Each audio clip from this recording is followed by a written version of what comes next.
Assalamualaikum warahmatullahi wabarakatuh. Perkenalkan, nama saya Dr. Hazim Maula dari 12 MIPA 6. Saya akan menjelaskan tentang kebijakan dalam negeri demokrasi terpimpin. Pertama-tama saya akan menjelaskan tentang demokrasi terpimpin. Demokrasi terpimpin yang terjadi pada tahun 1959 sampai 1965 pada masa Orde Lama merupakan sebutan bagi masa pemerintahan Presiden Soekarno di Indonesia. Pada periode pemerintahan Indonesia tahun 1959 sampai 1995 tersebut, kekuasaan didominasi oleh presiden.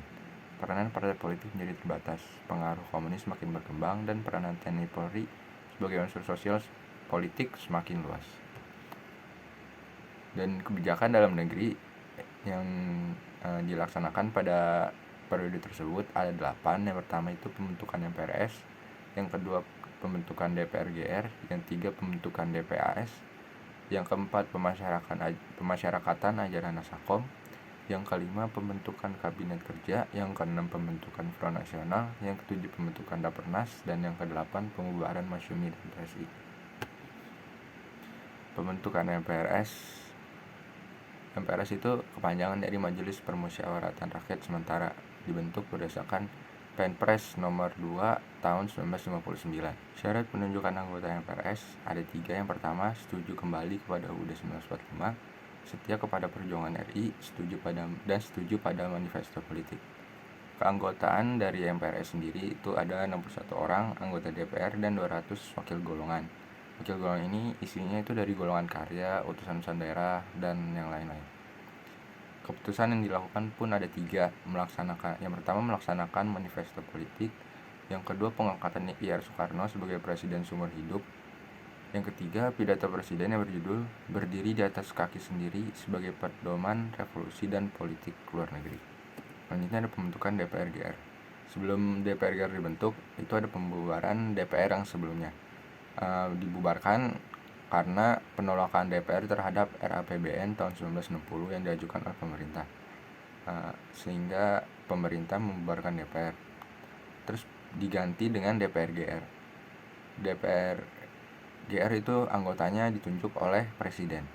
Tugas dari DPR-GR ada 3. Yang pertama melaksanakan manifesto politik, yang kedua mewujudkan amanat penderitaan rakyat, yang ketiga melaksanakan demokrasi terpimpin.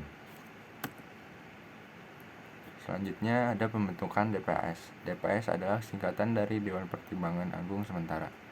Dibentuk berdasarkan Perpres nomor 3 tahun 1959. Tugas dari DPAS sendiri adalah memberi jawaban atas pertanyaan presiden dan mengajukan usul kepada pemerintah. Selanjutnya pemasyarakatan ajaran Nasakom. Nasakom merupakan kependekan dari nasionalis, agama, dan komunis. Ide ini muncul dari Presiden Soekarno untuk menyatukan kekuatan membangun Indonesia. Komposisinya terdiri dari golongan nasionalis yang diwakili oleh PNI, kelompok agama yang diwakili oleh Partai Masyumi dan NU, serta komunis yang diwakili oleh PKI.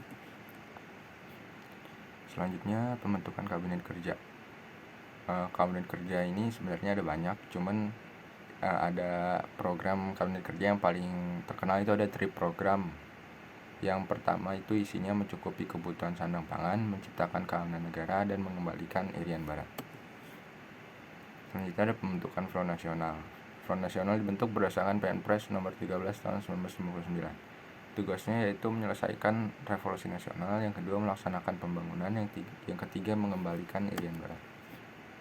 Selanjutnya ada pembentukan Dapernas. Anggota Dapernas dipimpin oleh Muhammad Yamin dan beranggotakan 50 orang. Tugasnya yang pertama menyusun rencana pembangunan jangka panjang dan jangka pendek, yang kedua mengawasi pelaksanaan dan pembangunan, yang ketiga menilai hasil kerja mendataris MPRS. Selanjutnya ada pembubaran Masyumi dan PSI. Pembubaran pada tanggal 17 Agustus 1960. Pemerintah membubarkan Partai Masyumi dan PSI. Ini dikarenakan pemimpin-pemimpinnya turut serta memberikan bantuan terhadap pemberontakan PRRI dan Permesta. Kebijakan ini pun dapat tentangan dari wakil presiden yaitu Muhammad Hatta. Karena penentangan ini, Muhammad Hatta kemudian mundur dari jabatannya sebagai wakil presiden Indonesia pada tanggal 1 Desember 1996. Terima kasih, itu saja yang ingin saya sampaikan. Wassalamualaikum warahmatullahi wabarakatuh.